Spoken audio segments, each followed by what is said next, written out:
I've just got to apologize to the radio listener out there. We are broadcasting from a den of sin and debauchery. We are broadcasting from a hotbed of total depravity that makes Sodom and Gomorrah look like Circleville, Ohio. We are right in the heart of Greenwich Village.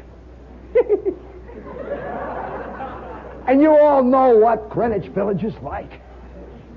And we're right in the heart of Greenwich Village. Right on 7th Avenue South, where truth, where beauty, where poetry flows like a deep, rich stream heading towards the Hudson.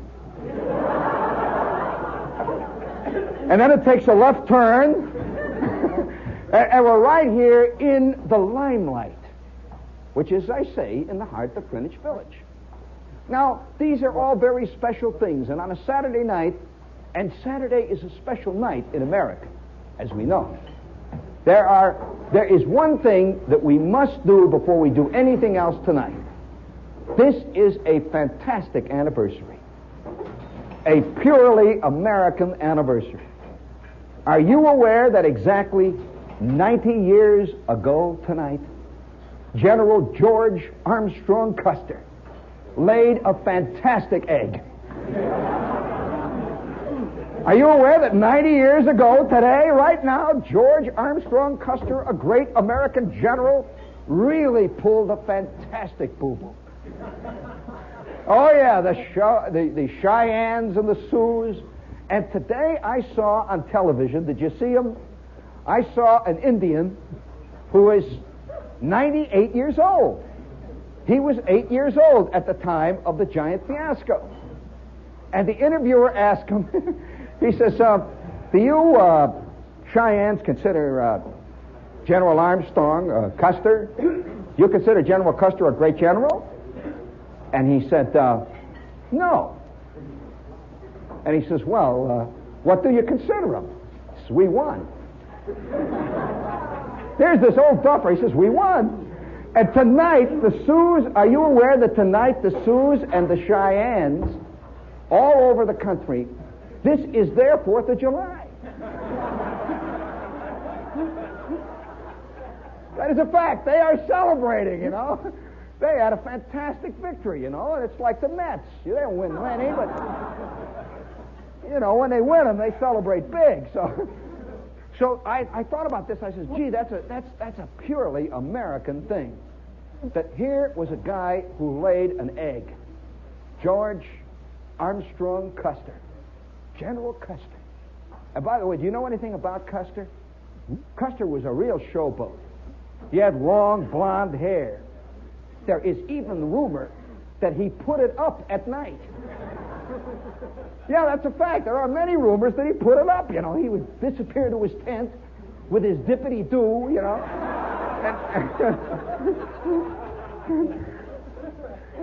And, you know, he is not to be disturbed for the next 45 minutes. I could just see that runner coming in, you know, fantastic battle is breaking out, and he runs in. The general says, I'm in my curlers, get out. There he is, you see, and he had this long blonde hair. And do any of you know how General Custer got his commission? What a fantastic story that is. General Custer was a second lieutenant. I mean, just a plain ordinary, there's a great phrase in the Army, which I can't use on the air. You have to fill in those blanks, a blank, blank second lieutenant.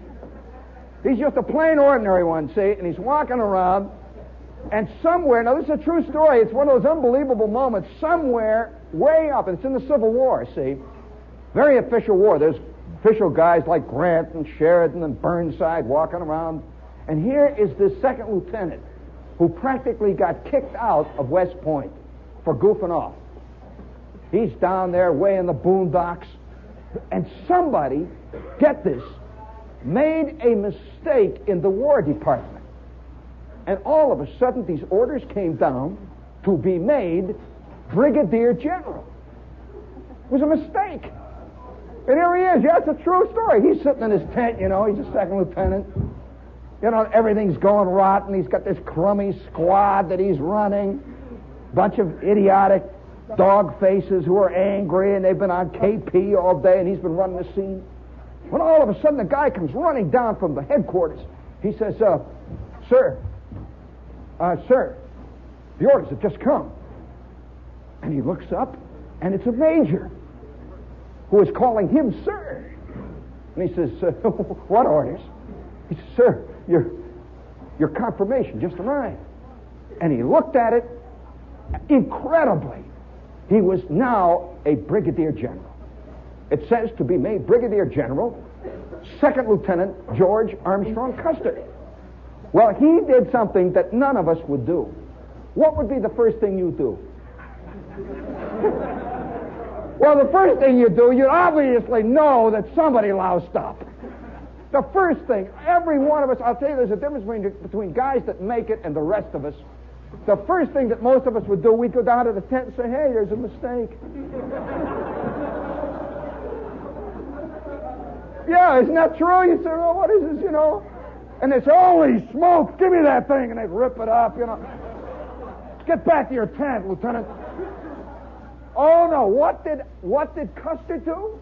He grabbed that paper. He took one look at it. 30 seconds later, he's at the tailor shop. That's the truth. They turned him out a brigadier general's uniform that didn't stop.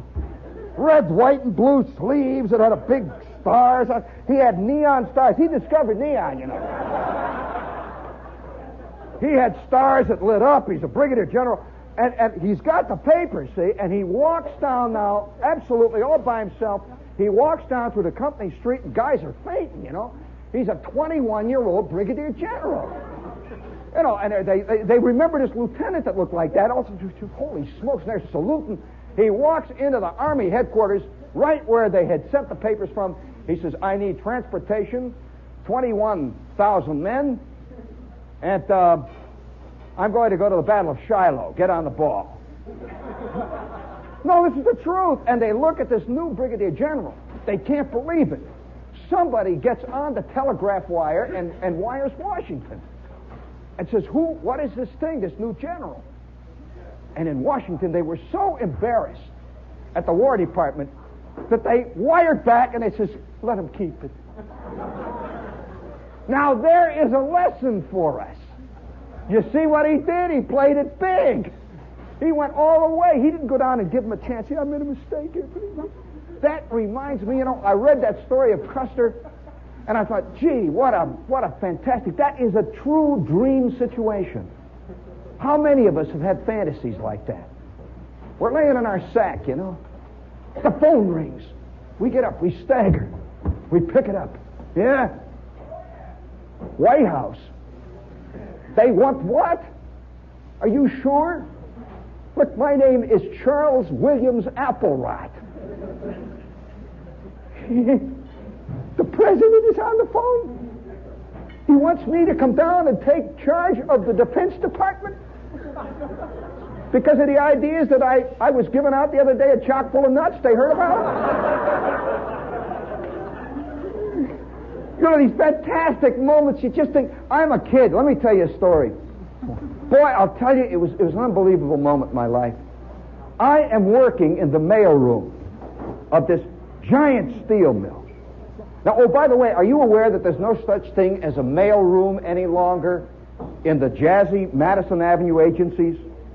It is called the Communication Division.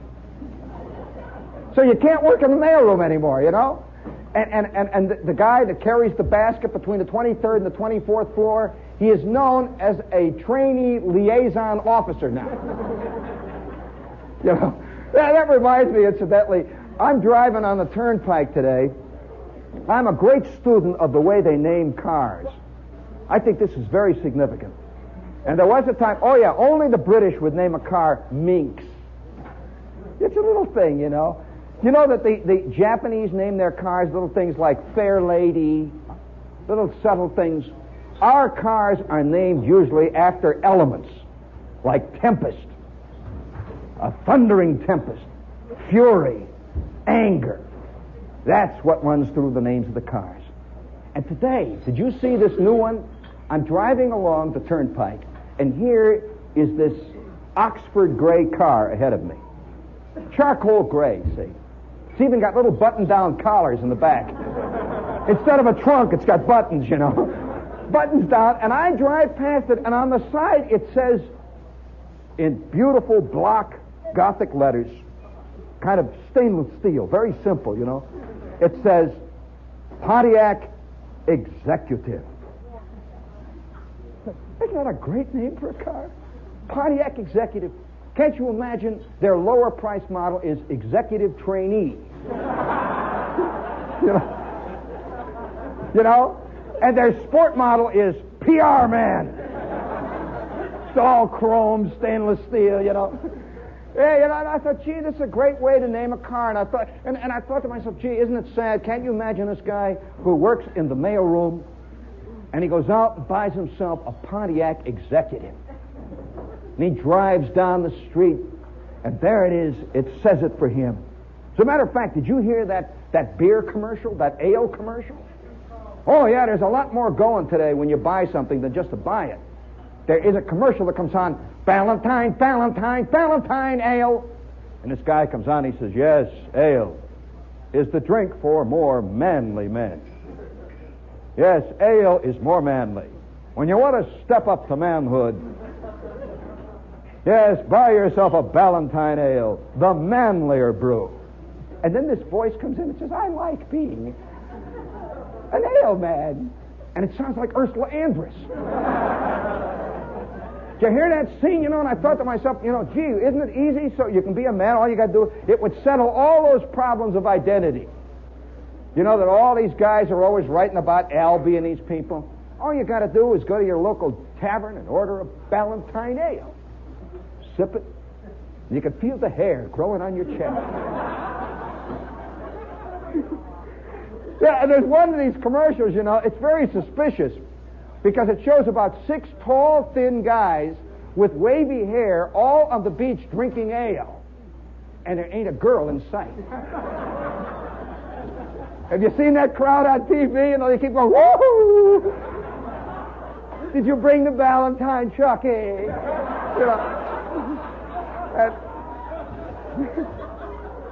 Oh, life is getting rich, I'll tell you. Well, you know, I'm thinking of George Armstrong Custer and his great moment. You see, I think it is. I think one of the reasons why we make a hero out of George Armstrong Custer.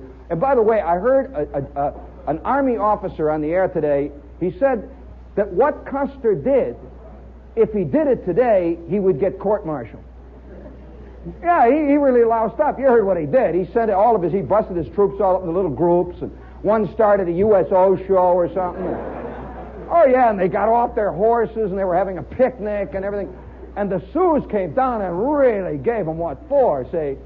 But I could see why we make General Custer a national hero.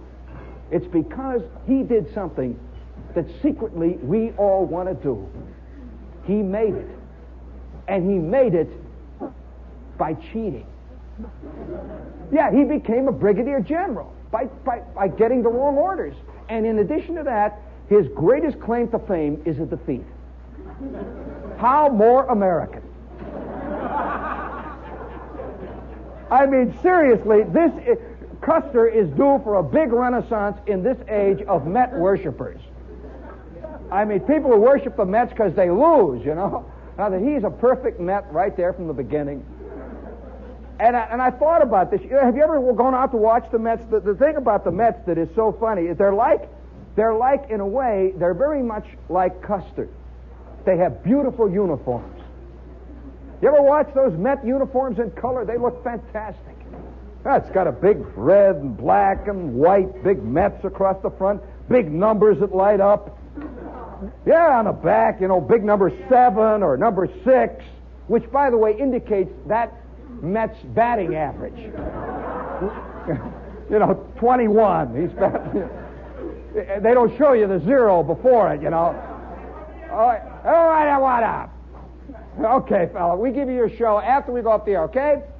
And here's the story of the Mets, all perfectly outlined. This is the day of the losers. And one time, I'm a kid, and I am working in the steel mill.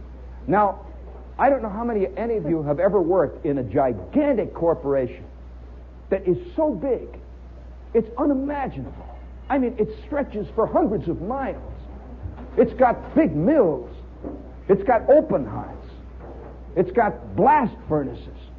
And way up at the peak of this structure are the really big movers, the prime movers, the general superintendent. I mean, you laugh. Let me tell you, a guy's a general superintendent of a steel mill. This is at least a lieutenant general. I mean, a general superintendent. Superintendent in charge of production. And I'm a mail boy, see? And these names on the envelopes were just sort of hallowed names. And every day I'd be in the mailroom, you know, we're sorting the mail.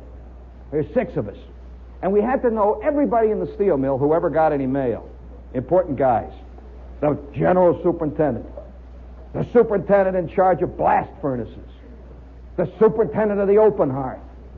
Yeah. And the chairman of the board. Can you imagine that? I mean, it's beyond imagining that these aren't real men. They don't put socks on. You know, you just can't imagine the chairman of the board hollering, I ain't got no clean underwear today. What am I going to wear to the office? You just can't imagine him in real life doing that stuff, you know. Or waking up in the morning and he's shaving. I can't imagine the president shaving in the morning. I just can't. Shaving and cutting himself. He looks and the blood flows. And he's using a super stainless steel blade. And he saw it on television. You know, he's just like all the rest of you. Notice those guys on TV shave like this? It's all gone, you know. You ever tried that, Dad? Woo! I mean, half an ear comes off, you know. Big chunks. It's like you're carving summer sausage, you know. Oh, yeah, you know. Here's the president. He cuts himself shaving. And he's been using the same blade for 6 weeks. You know, you can't imagine the president living like that. I mean, who goes out and buys, say, the president's toothpaste? Can you imagine him? Never think of that kind of life. Well, that is the way it was in the steel mill. And every day I would have these names, like superintendent in charge of works. How's that for a name? In charge of works. And I would come up to his office, see, and there'd be this square glass, and it would just say, Works Superintendent, stainless steel. Just a little sign. And I would go in, and there'd be soft carpeting. You don't think of this in the steel mill, do you? And you hear music play, and it's kind of perfumed in there. And they've got this Danish furniture all around. And I've got a steel helmet on. You know, when you're working in the steel mill, you wear helmet, goggles. I've got my sheepskin coat on. You wear it summer and winter in the steel mill. The crud is coming down. I got my safety shoes, and I come in with my little bag of mail. See, I walk in, and here's the work superintendent. See, and here's this girl, and she's sitting there. She's one of these beautiful girls. It's the first receptionist I ever met. You know, my idea of a receptionist were these tall, skinny girls that worked in dentist's office. This is a real receptionist. Beautiful girl. She's got 7 phones, one of them pink. One of them is connected directly to the Kremlin. Oh, yeah, and another one goes directly to the White House. This is the work superintendent. And I have his little bag of mail, see. I come in, I say, I put it down. How's Mr. Gillies today? And she'd look up at me and she'd say, very well, thank you. Then I'd go out, see, and I felt I was in touch with the infinite. It's like arriving at the gate of heaven and you knock, you got mail for God, see? And you say, how's the chief today? And St. Peter says, very well, give me the mail, please. He's feeling good today. And you walk away, Peter, you got the inside dope, see? And I would walk through the steel mills that, you know, I had been in Mr. Gillies' office. All the other workers, millions of workers, worked in the steel mills who didn't even know that such a man existed. They were so low on the scale that they didn't know there was a work superintendent named Mr. Gillies. You got to see him? Every day I go in there and I get excited. And then the next minute, I'd be in the superintendent of the blast furnace. How do you think he looks? Do you think he looks like a Wallace Beery? Yeah, you get the idea, blast furnace. The superintendent in charge of blast furnaces looked like David Niven. He was a man of exquisite sensibility and taste. A man reputedly owning 3 yachts that were always at ready in the Chicago harbor. And so you never get close to this guy. The superintendent in charge of the open heart. How did he look? He looked like, do you ever see pictures of Judge Lewis Stone when he played Andy Hardy's father? He looked like a Supreme Court justice. And so every day I'd go into these guys. And every 2 weeks, here is the denouement. I would get my paycheck. Well, I was on the monthly payroll, which meant that I got a cool $86 a month. I was considered an executive trainee. That's a very fancy phrase for serfdom.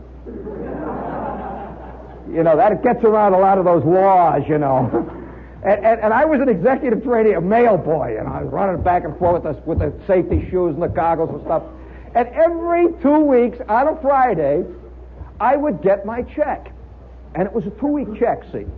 And I would get my check, it's like $41, less 6 cents for Social Security. You know, something like that. 4 cents off for laundry. They would take $1.50 off for broken safety glasses. Little things like that. And I would have my check, it would say $36.97. And I'd open it up, and it was green. And it said, Mr. Gene Parker Shepard, serial number 141723-6, executive trainee, $37. I take my money. That was a lot of dough, see. I'm just a kid working there in the summertime, all excited. I tuck it in my watch pocket, and I go running on with my mail, see. All right, you got the scene. One day, I get my check. It comes, little flat, simple, unadorned envelope. I stick it in my pocket, and I run over the whole route. And now I'm on my way back. See, it's about 2.5 hours later. I'm exhausted. And I take this thing out of my pocket. I'm sitting in the truck.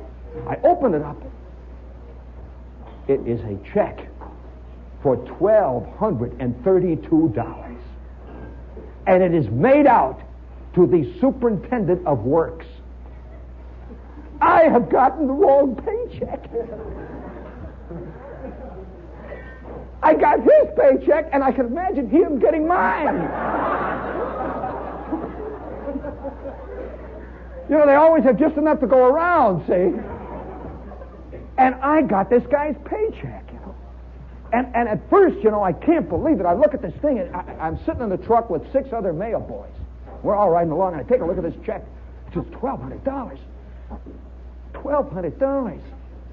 I look, this is what this son of a gun got in 2 weeks. $1,200, 2 weeks.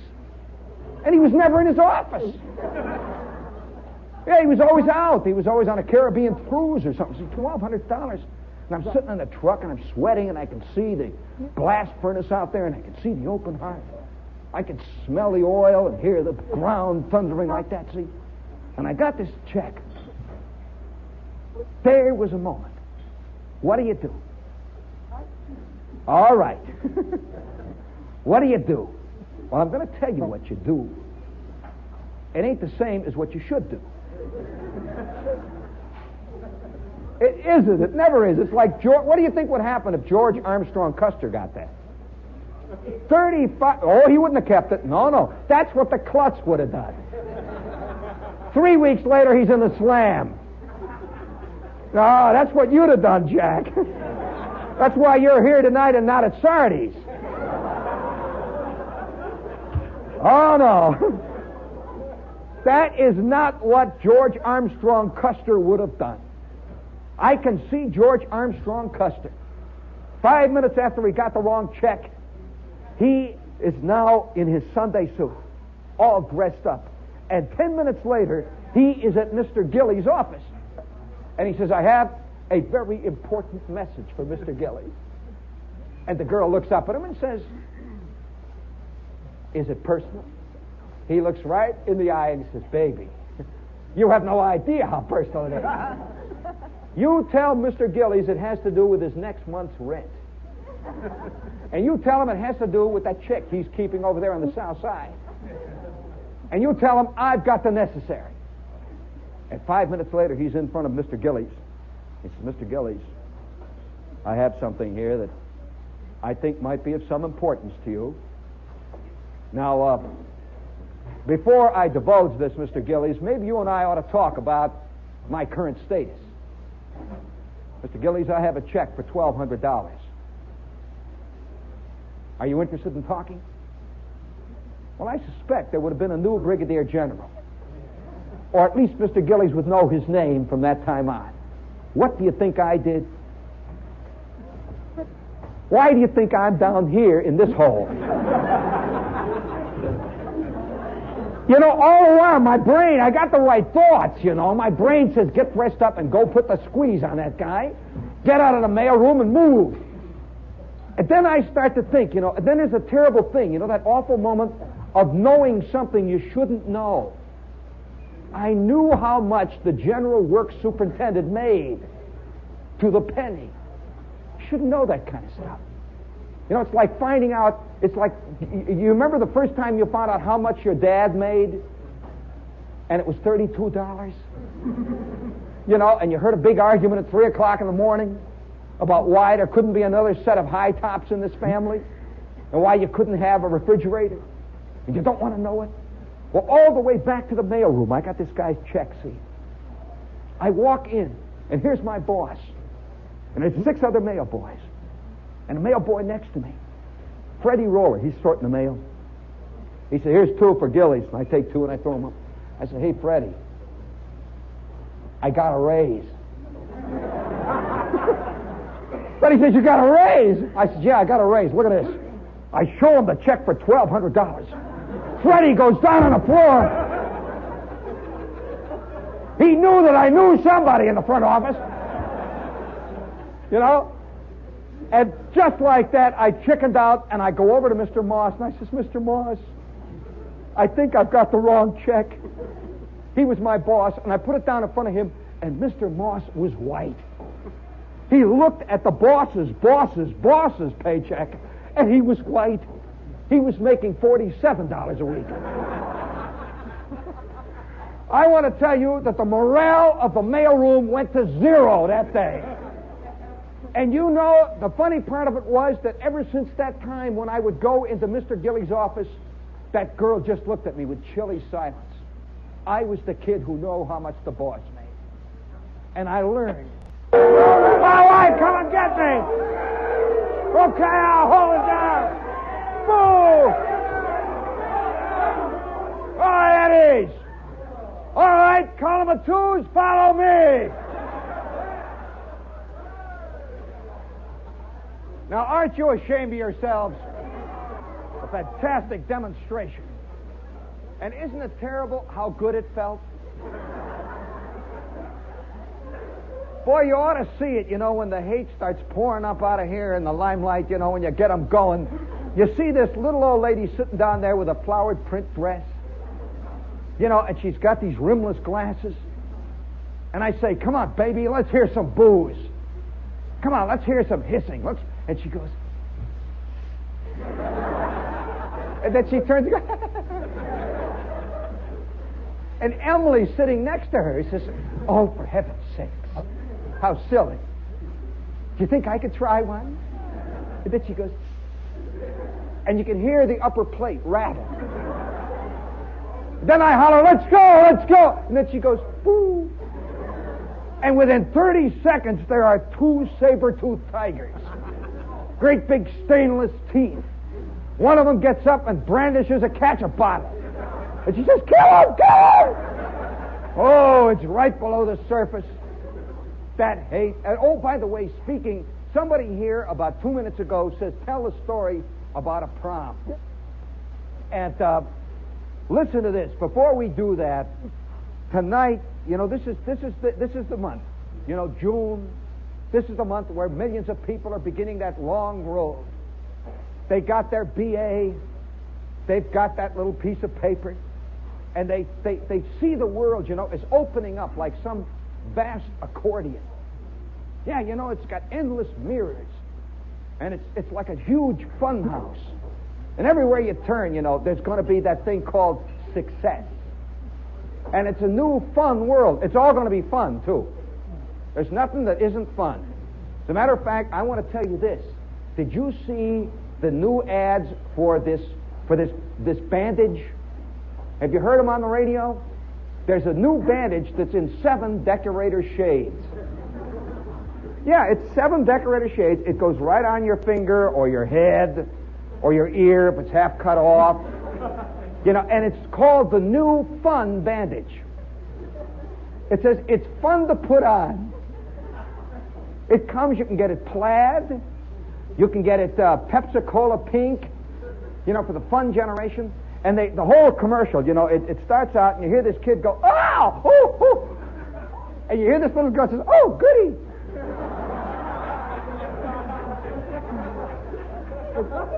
Hold still, Johnny. Here, I've got the new fun bandage. I've got the new Scotch plaid color. Isn't it fun? And he looks, you hear the kid, and he says, oh, gee, that is fun. And then she says, wait, now hold still, I'll put it on. Zip, it goes on just like that, and the music goes, da, da, da, da. And he says, oh, wow, do it again. Cut me again. We'll put another one on my back. This is the new fun concept that even rottenness is fun. Oh, have you seen the Alka-Seltzer commercial? You seen that one? Oh, it's a beautiful commercial. It shows the new dynamic fun principle in action, where everything is fun. This is one of those very hip commercials. The kind that wins awards, but never sells the product. It's beautiful. It comes on, it's black. It's photographed by Ingmar Bergman. Yeah, it's a very hip commercial. And you see the light. It's shining through this, what looks like a prism. And it's glowing. It's black. And the music behind it is this very hip jazz.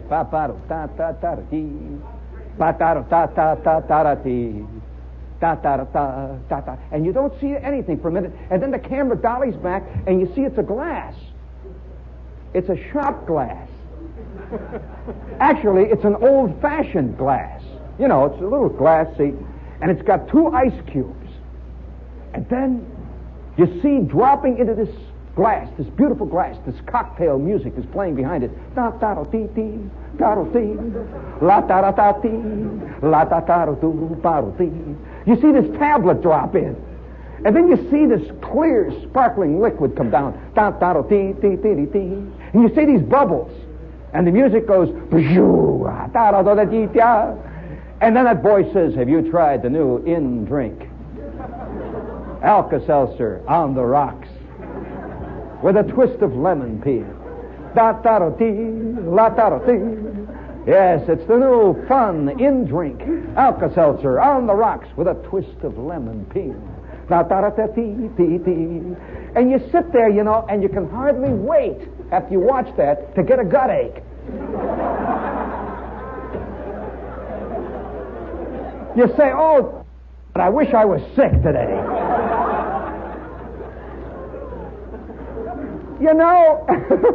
And I thought this is the new dynamic fun principle. And I can see this guy, I can see it in action, see. Here's this guy at this bar. He's been sitting there for 3 days. He's been on his way home from that big conference of all the salesmen now, and he didn't quite get past J.P. Delaney's on 3rd Avenue. Here he is, see? And every once in a while, way down inside, you hear...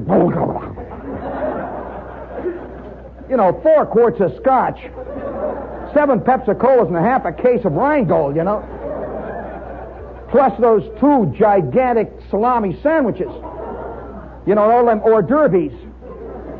And now he's sitting there, he's got 7 eyeballs. And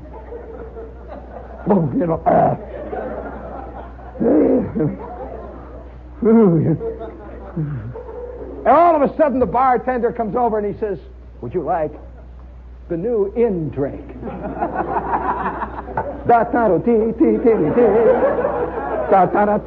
the guy looks at it. He says, wait a minute. Ah! The bartender says, wasn't that fun? That's part of the new fun world we're all living in, you know. It's fun. Have you seen that one of the automobile wreck? Have you seen that fantastic commercial that opens? You see the highway. There's a shot, see, like this. And you see the ground.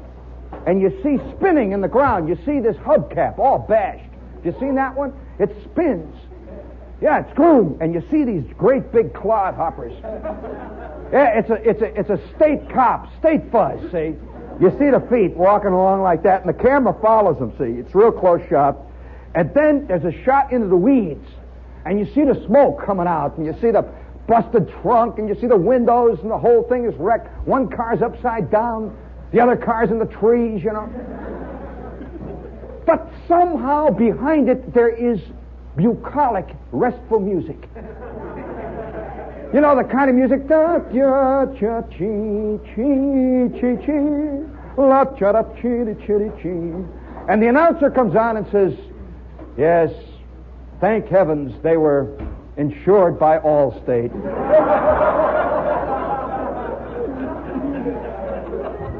Somehow it's touching, you know? Kind of makes having a wreck fun. I can just see this guy in his hospital room, and he's all hanging up like that, you know.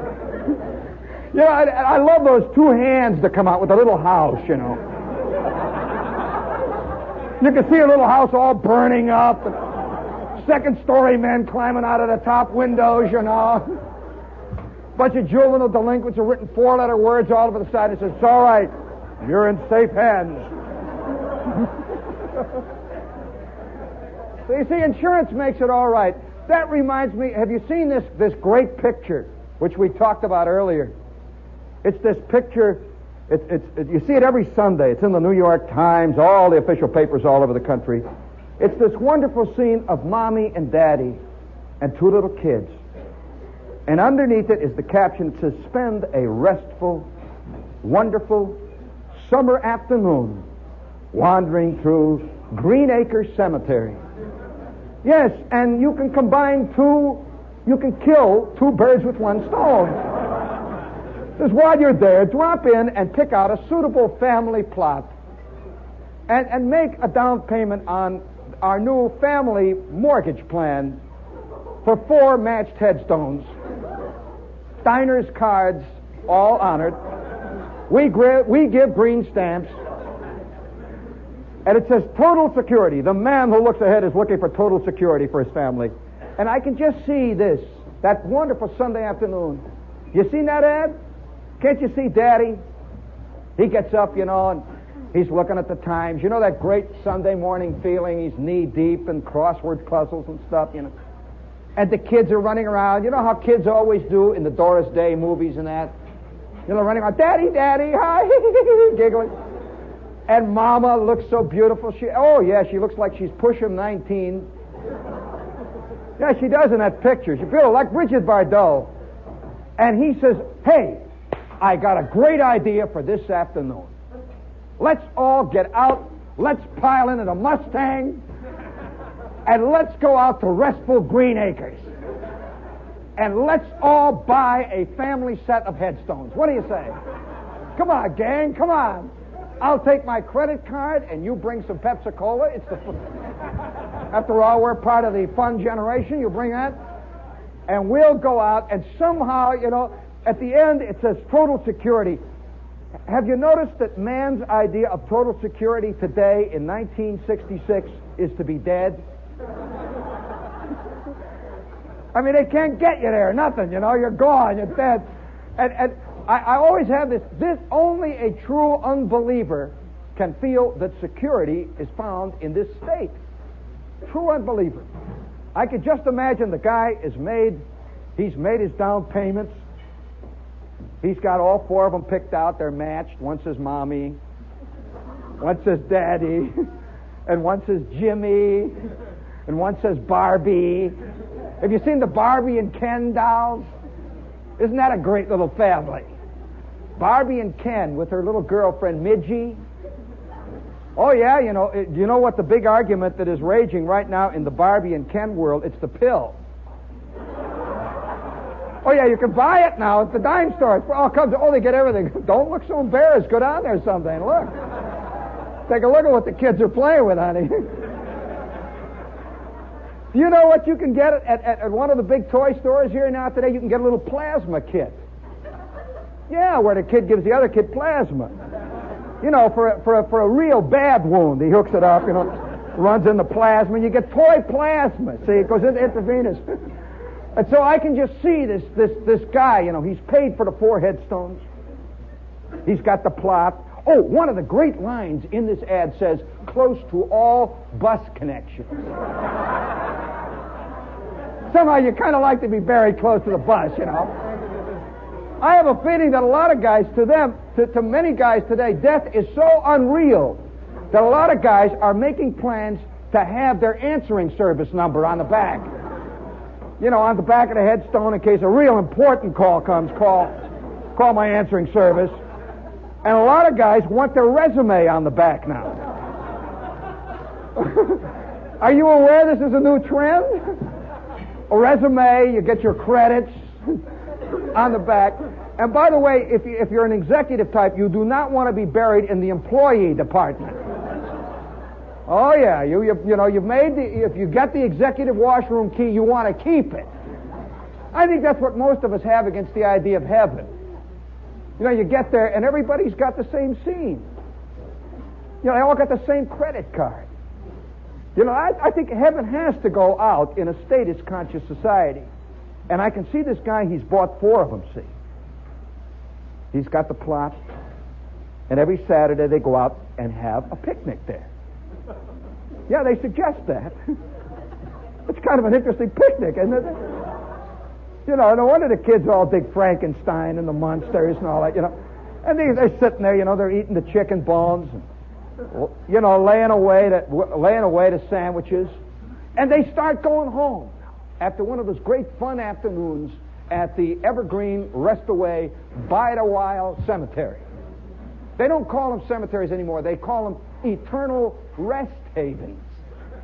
It's like an eternal trip to the Catskills. Somehow, it's a rest haven. And so they're coming home from their big Saturday at the rest haven. They're driving home. And all of a sudden, this Mack truck is coming at them, He says, okay, kids, this is it. Eternal security. And boom! And 30 seconds later, here he is. The fires are higher, and they're fantastic fires. He's got a shovel. And there's this guy walking around with a long tail. He says, come on, Mac, get moving. He says, now, wait a minute. I paid for eternal rest. He says, well, depends on how you define rest, how you define eternity. And I've often felt, as you look through these ads, you really see the premise and the background of the world that we come from. Listen to this bit here. Now, has it occurred to you that graduation is one of the important moments in a man's life? I delivered last week a graduation address. Isn't that silly?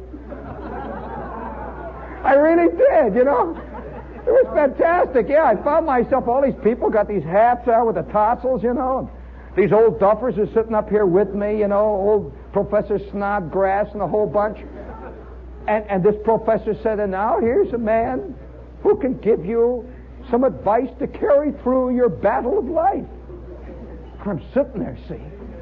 And all of a sudden it occurred to me, I'm going to tell somebody how to carry on in the battle of life? And I look at the kids. They're all sitting there, with their black gowns on, their hats. And they've got flowers, And the boys are all in black. You know that? And all the girls are in white, symbolizing purity and beauty. And by the way, the black ones symbolize evil and decadence. Boy, the cards are loaded every day of your life. Yeah, that's the truth. See, I asked this old guy on the platform, I says, why do they have the 2 colors? And he says, well, of course, you see, the white signifies beauty. It signifies chastity and honesty. I said, oh. I hear these couple of these chicks sitting there, They're giving me the eyeball at 600 yards, Get it all as a matter of definition, how you define beauty and truth and chastity. See? And the first thing that hit me is how fantastically innocent all the boys look. They all look like they're 9 years old, you know. Yeah, they're tall, skinny guys, and you can see their tennis shoes sticking out from underneath. Yeah, you know, they walk along, and they sit down, they look embarrassed, and they all like... The chicks, totally different scene. Oh, boy, you can hear... Boom, da, da, boom, da, da. That's the whole new scene, I'll tell you. It's like a whole bunch of Sophia Lorens. I can hear tom-toms, you know. And I look down there, and this guy says to me, he says, you know, they've been looking forward to hearing what you have to say. And up in front, this man is talking. And he says, here's a man who can give us some words which we will carry through the battle of life, which will provide us with a means of living more successfully. And I look over at this bunch of kids, and they look up at me. I look at them, and all of a sudden, the entire graduating class burst into one blast of laughter. And here are all the fat mamas and the fat daddies sitting down there. What are they laughing at? They figured I was going to give them the answer, you know. So I look at the kids look at me, I says, oh, wow, you know. And 10 seconds later, I am up there giving them deathless words. And I'm hit immediately with the time I'm graduating. We all graduate, see. And here's this guy up there. He's a state senator. And, by the way, he looked like a state senator. He had wavy hair. And he had this fantastic delivery. That rolling delivery that comes from long years of working on the Shakespearean stage of the U.S. Senate. Where the men walk back and forth and they say, "I spot upon thy escutcheon." Then they wait, and the applause dies down. And we're all sitting out there waiting for him to do something, you know. Well, here he is up there. Oh, by the way, did you hear the great line that Everett Dirksen said the other day? Speaking of magnificent performers, you ever seen Dirksen work? Oh, let me tell you, Dirksen can get more out of a simple weather report than Orson Welles can get out of King Lear. And I have seen Dirksen work. I remember one time Dirksen was standing up there, and I happened to be in the gallery, and he's down there. He owns the stage, you know. Dirksen stands on this stage, and he walks for a minute, and all the senators wait. The master Wurlitzer organ of them all. You know, and they all wait. See, they sit there, and he walks back and forth till he has his audience in the palm of his hands. And then he says, "Gentlemen, I have this afternoon received a dire communique, and I believe that it's the sort of thing that Americans everywhere are deeply concerned with. To quote Seneca, nay, I will instead quote Erasmus, who said, a flower in the vast desert of time is a spot of God's breath." And the silence. You could cut it with a knife, see. What's he going to talk about? What is he going to say? And then he says, "I have before me a communication which states that the grand illustrious state, one of the cornerstones of the structure of democracy, the state of Illinois." Oh, when he says Illinois, it's like the last movement of Beethoven's Ninth. You can hear a heavenly chorus singing of men's love. You can hear Schiller's ode to mankind ringing, "The magnificent state of Illinois." It was rumored that the state flower is about to be changed to the lowly marigold.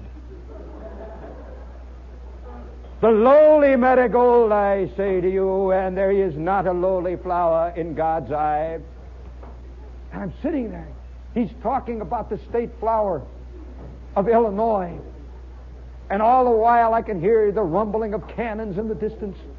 I can hear continents sinking into the sea. And I recognize that oratory is one of the great gifts of mankind.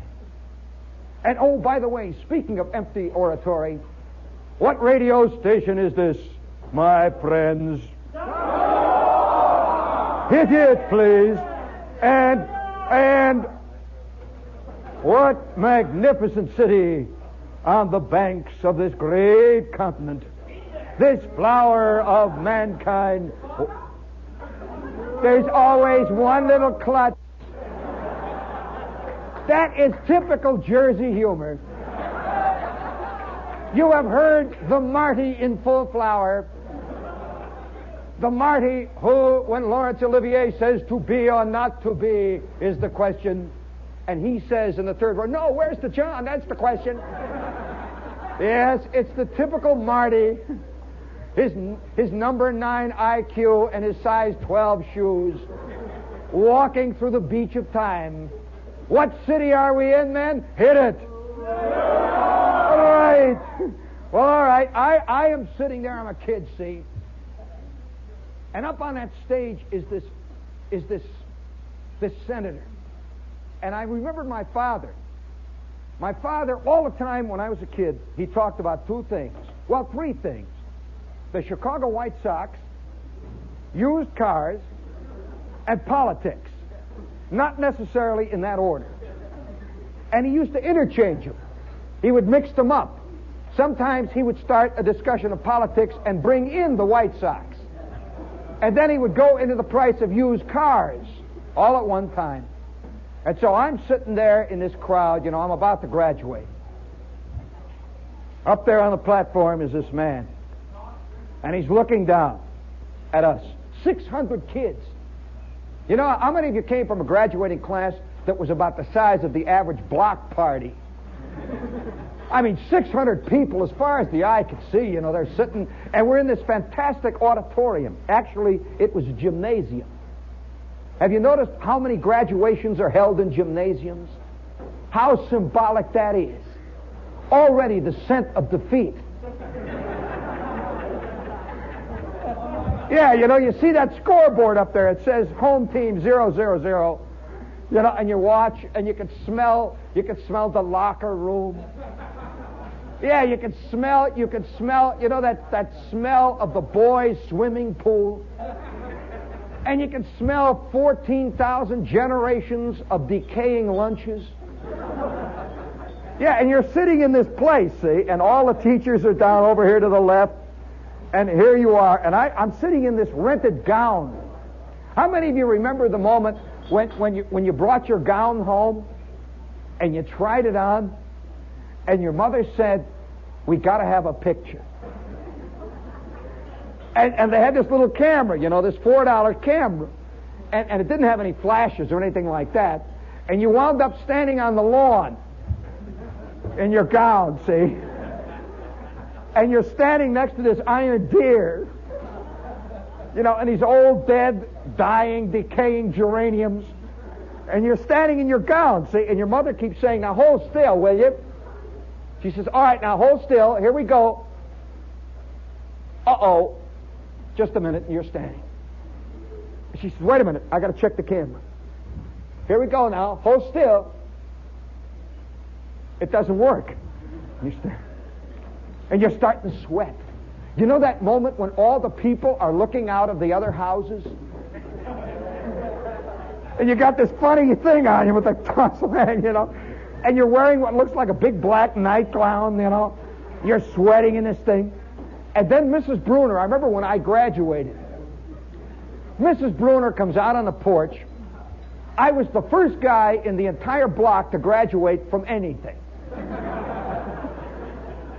That's a fact. I'm telling you, no kidding. Every kid I knew, the guys that quit school at 8 or you know, 15, they quit school. Mr. Bruner did one time get out of the state pen.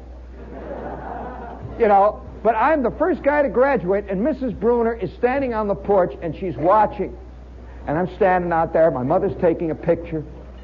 And Junior Bruner, who was 2 years younger than me, Junior Bruner is under the porch of his house reading dirty books, which he always did between the hours of 1 and 4.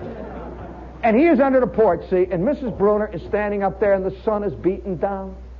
And you can see the steel mill, the smoke riding high in the air over the steel mills. And incidentally, 3 days later, I'm going in the Army. I got my draft notice already, you know, the whole scene. I'm standing on this porch. And Mrs. Bruner looks over, and she says, "You look very nice, Jeannie." I said, "Yeah." Standing like this. How do you stand in a gown? Do you stand like this? You know, or do you stand just stand? Do you put the hat on at a cocky angle? You wear it straight across? I'm standing, see. And then Mrs. Bruner says, "Aren't you proud of him?" My mother says, "Yes." My mother, who never graduated from anything, she says, "Yes, of course." And then Mrs. Bruner says, "Junior, come out from under the porch. Look at Gene. He's graduating." And Bruner looks out from under the porch and he goes, "Ah." It was a look that says, "Think, sell out." Ah. It was a point of honor not to graduate, you know. Here I am, you know, I'm going through with it. And so this big day happens and we're sitting in the gym. You can smell, you know, the whole life of school, dried ink. You know that smell of school? They all smell the same. We're sitting there. Well, first we came in this long procession, and everybody looked different. I mean, really looked different. I mean, the girls are kind of old, very serious. And over here, Flick's pimples stop popping, you know. You know, everything. He's very straight, you know. Everybody's walking, you know, and we're sitting in this. They put us, first of all, in the auditorium to wait until they started to play Pomp and Circumstances. We're all sitting in the auditorium, and people are, you know, making kind of snotty little remarks, you know. "Hey, Charlie, you look great. Why don't you wear that all the time? You look better than that than anything." Kind of nervous. And then from a distance we hear da da da da dee da da, and with that, H. McCullough, Hell on Wheels McCullough. Miss Helen McCullough, by the way, who was famous in our school for one thing. She once had a story printed in a magazine. And from that time on, she was our resident writer. And the story was the most interesting character I ever met at Yellowstone Park. Yeah, and she had it framed, you know. She was always a writer, you know. From that day on, she was a writer. She sold something to the Reader's Digest and all that. So Miss McCullough's up, says, "All right, boys and girls, stand up now. In just a few moments, you are going to be leaving our high school. Now, please, just once, walk in step." And it suddenly hit us. We are leaving. I mean, I'll tell you, man. And we're walking. We're walking past that long line of lockers. Each kid had his own locker. And you remember when you had lockers and there would be this terrible rumor that the principal has let out a note that tomorrow night all lockers are going to be inspected, and you take down your dirty pictures and all that stuff you keep at the bottom, the stuff that said stolen from the Ham and High Track Department. You know, you're frantically hiding all kinds of junk. And so here we are marching past this. We could smell the gym, the swimming pool, and Esther Jane Alberry is up ahead of me, see? And next to me, I'll never forget this unbelievable moment. I'll tell you when I get off the air. I can't tell you what this girl next to me said. This beautiful blonde girl. I'll tell you after we get off the air. She whispered it to me under my mortarboard. You know, and I thought to myself, now I find out. 4 years I've been in the same classroom with this chick, and she's been sitting up in the front of the room looking like a plaster doll. Now I find out it's too late. And we're walking through this whole scene. I remember my graduation very clearly. And now we come down through the gym. And here it is, this great big field house. And by the way, out in Indiana, all institutions of greater learning revolve around the gym. The classrooms are like vestigial offshoots. It's the gym where it happens. It was here that the sectional basketball tournament was lost. It was here that the coach of the football team threatened to have all of us kicked out of school. Yes, it was here that all those great moments of our life had been lived, and we walked through into the gym. And sitting down over to the left here were all the parents, all the mothers and the fathers. And you never think of a lot of people in your classes as actually having parents. Yeah, a whole bunch of strange-looking people are sitting there, all looking. We come filing down, and now we sit. And the band is playing Pomp and Circumstances. And there is a brief pause, and then they start the Star-Spangled Banner. We all stand. And the sweat is pouring down now. You know that feeling of the sweat coming down under your gown? It's dripping. My coat is off. My new suit is just dripping. I can feel it itching, scratching. And the girl next to me starts to sniff. She says, "We're graduating."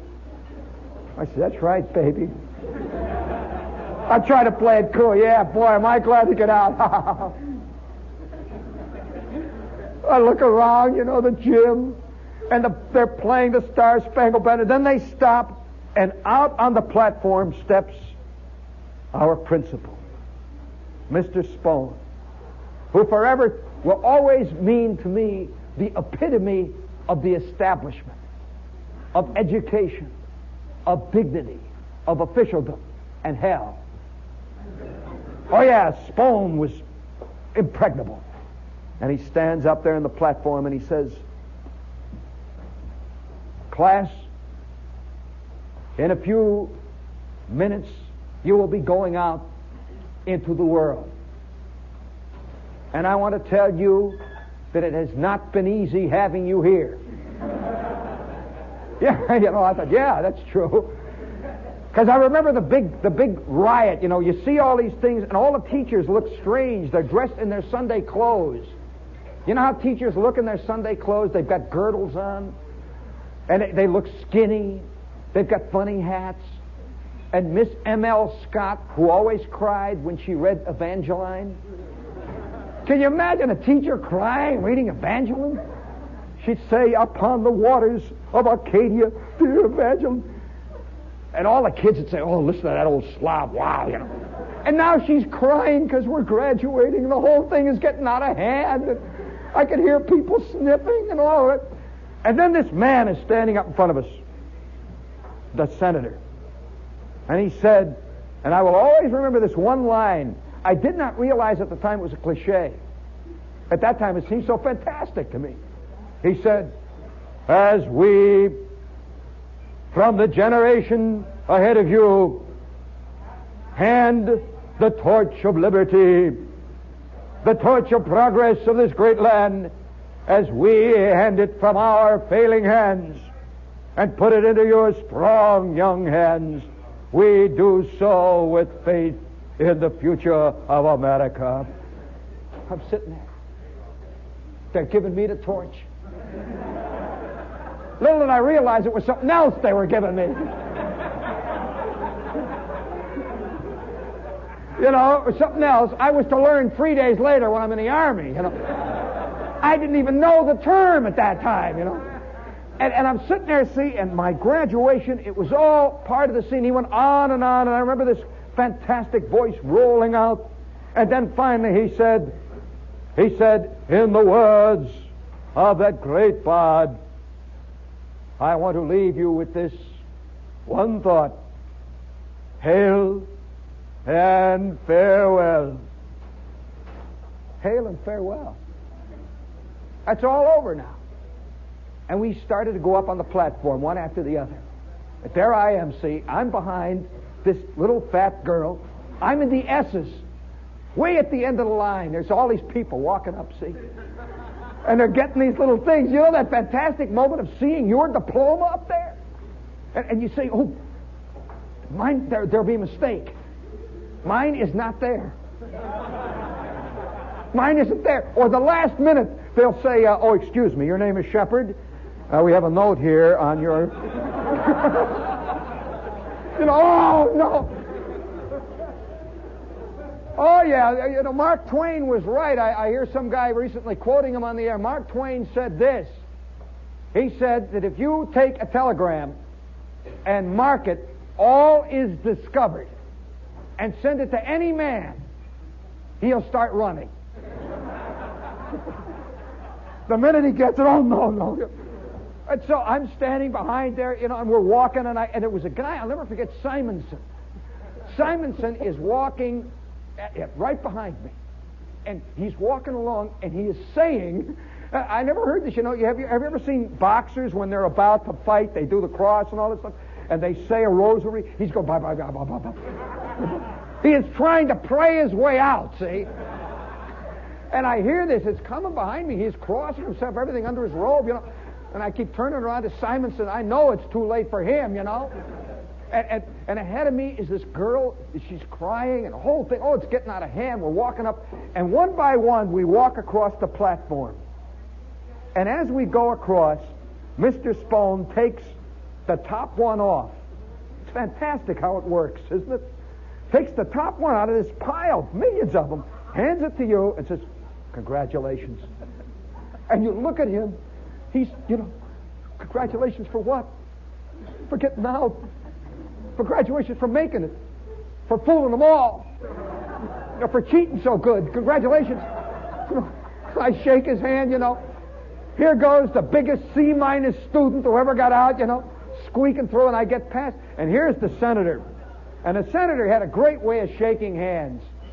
Have you ever had your hand shaken by a man who knows how to shake a hand? I mean, you feel warmth. You feel life coming through it. Here's the way you shake hand. Get up here, Frank. He's my prop. The guy walks up, see? Now there's a rookie handshaker. This like this, That's obviously a Rotary Club member. Here's the way a senator shakes hands. He allows the man to put his hand up first. See, he lures him. Up it goes, and he goes like this. He does not shake a hand. He vibrates it gently with love. And out of that love, it pours out. He puts the plus here. This is the negative. See, he's got both ends of the scale. The current flows through. He looks you right in the eye and says, good luck, son. And he turns like that briefly, says, good luck. Shakes you and sits you down. You notice how quick he gets rid of the guy? That is the mark of a good handshaker. Now, I'll show you a bad handshaker. Get up here. Here's a bad handshaker who's a rookie handshaker, and you see him once in a while. They'll hold up a whole column for miles. It's like this.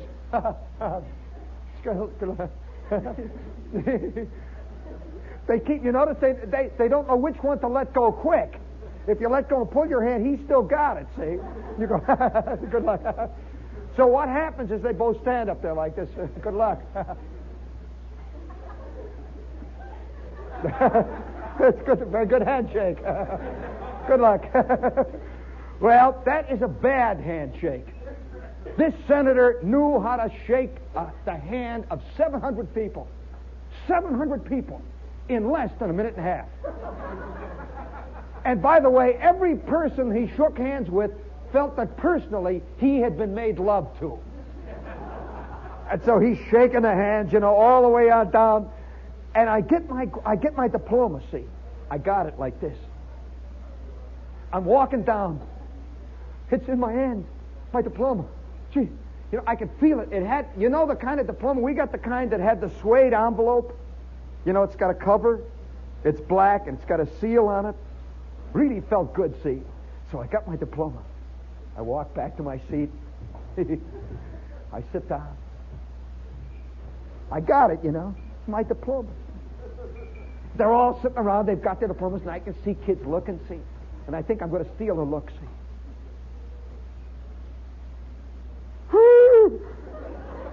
It's a blank sheet of paper.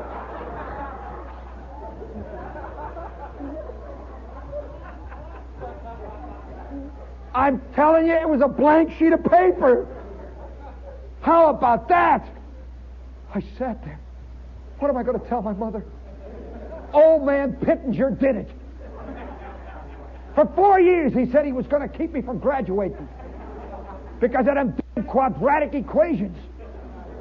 And that time that I didn't turn in those 4 assignments, he did it. I'm not going to graduate. I sat there 4 years. And you know, sitting next to me, here was Simonson. Simonson has got his open. And there it is. It's this piece of parchment. It's got a big seal on it. And on the top it says Scott Simonson. They even use his nickname on his diploma. Is hereby graduated from high school with full honors. He has completed all the necessary courses and should be considered official from here on in. Signed, Mr. Spohn. And there was a seal. I hid mine. I closed it. Now I'm telling you, this is a true story. I was terrified. Can you imagine this? I'm terrified. I'm sitting there, 600 kids. How am I going to... We're going to go out to Phil Schmidt's. You know that whole thing after you graduate, you go out for dinner. My Aunt Glenn is sitting out there. My Uncle Tom. They got a Parker pen and pencil set. My mother's going to surprise me with the bull of a watch she got, you know, for graduation, the whole thing. And I got a blank sheet of paper. What am I going to do? I'm sitting. And the heat, oh boy, was it hot. Oh, fantastic heat. I'm sweating. I am undone. And then they started to play the Star-Spangled Banner again. Oh, da, da, da, da. We stand up, and we had this teacher who always sang soprano. You know, in Indiana, they have a special type of singer. They call them, they sing soprano. That's considered good music. And they sing things like, there is a fairy in my garden. And she would sing this stuff all the time at PTA. And now here she is singing, oh, say, we're graduating. And with that, they play, you know, that recessional. We had rehearsed this thing 9 times, but nobody had rehearsed no diploma. This had never once come up. You know, that they have a trap door, and every 6th guy, they push the button, down he goes, you know. And I'm standing up there, you know, and they're playing, da, da, da, da, da, the recessional, you know, we're going down. And the mothers are crying, and the fathers are crying, and I'm crying. You know, for a very different reason. We all go back into this room. They told us we all have to come back. We got to turn in our caps and gowns. And nobody is allowed out of school till you turn it in. Apparently there was a lot of cap and gown rustling. I don't know what the heck to do with it, you know. But, you know, we had to take off our caps and gowns. So I have my little suede envelope. I'm carrying it real tight, see? So I put it down. I'm taking off my cap and gown. And I see coming into the room my Aunt Glenn. Oh, my Aunt Glenn was one of these ladies who, believe me, looked like a pin cushion. You know the kind of pin cushions that's a tomato pin cushion with the little green leaves? She's this little round, wonderful lady, see, with the flowered dress. She was the first one in through the room. She says, Jeannie, I'm so proud. I says, yes, Aunt Glenn. And there's mothers, and there's kids, and then there's fathers, and there's aunts, and everybody's getting watches. My mother gives me a watch. My father's standing there. He says, just put it on. I put it on. I said, gee, you can hear it. You remember the days when you used to think that the best watch was the one you could hear across the room? Well, let me tell you, this one you could hear for blocks, you know. It was one of these that would tick, tick, tick, tick. It would make your elbow hurt, you know, when it jumped. Yeah, it had a recoil to it, you know. Every time it would tick, it would jump, you know, tick, tick, tick, tick. That's how they got the term tick. Tick, tick, tick, you know. Oh, boo! Well, all right, I'm standing there, and I got my watch on. I got my new Parker pen and pencil set, the presentation model. My Uncle Tom gives me this fantastic gift. He gave me a beautiful pearl-handled pocket knife, the kind that old men give to kids. They think all kids want this. There's a myth that all kids want a knife, I never wanted a knife. There's a beautiful pocket knife, and I got all the stuff. And we're now in the Oldsmobile. Boy, what a moment. We're sitting in the Oldsmobile, see. I am dressed to the absolute nines. All my new graduation clothes. My new suit, which, by the way, I wore till last year. Oh, yeah, it was made Brillo pads in the knees, My new scratchy suit, and I've got this tie, this collar. And the car, it was one of those cars, it was an Oldsmobile, the kind where all the windows vibrate? And when you go a certain speed in the car, it goes, grrr, and you can't talk over it. And your aunt always sounds like she's going, and we're sitting in the car and it's jiggling. My kid brother's next to me, and he keeps saying to me, let me see your diploma. I got it, see. He keeps saying, let me see it. Let me see your diploma. I'm sitting there. And my mother's so proud. She's got my other arm. My old man is driving, and my aunt and my uncle and the whole seat. There's 3 cars in our procession. 3 cars. The whole family. Aunt Kate, Uncle Fred. Uncle Carl was sober that week.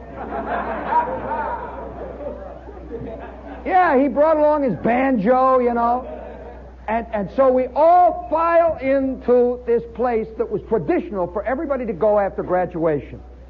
There's always one, in little towns, there's always one restaurant that's the official restaurant, where the Rotary Club meets on Wednesday, and where they have the big neon sign that keeps lighting. It says, eat.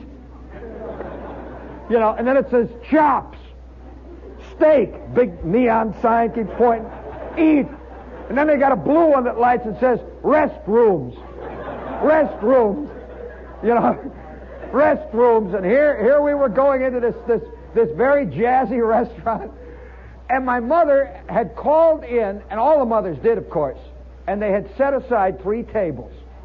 And we walked up to the head waiter. He says, oh, yes, the Mr. Gene Shepard party, graduation party for Mr. Shepard, of course. That's me, We all file in and we sit down. And with that, the waiter comes over and he says, compliments of the house. It was the first bottle of wine that I ever actually saw. A lot of wine that was poured out in doorways. I smelt a lot of wine that Uncle Carl spilled on the kitchen floor. Now, it was all used wine he spilled. Well, that was the kind of life, wine. That was wine, and it's in the middle of Sunday afternoon. We have ordered the chicken, the chicken special. They had 3 specials: chicken, steak, and cheeseburgers.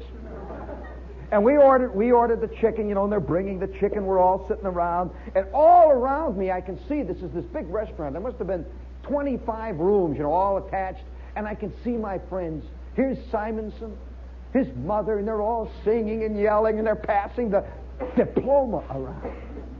They are passing the diploma around. I still have got mine stuck inside my coat.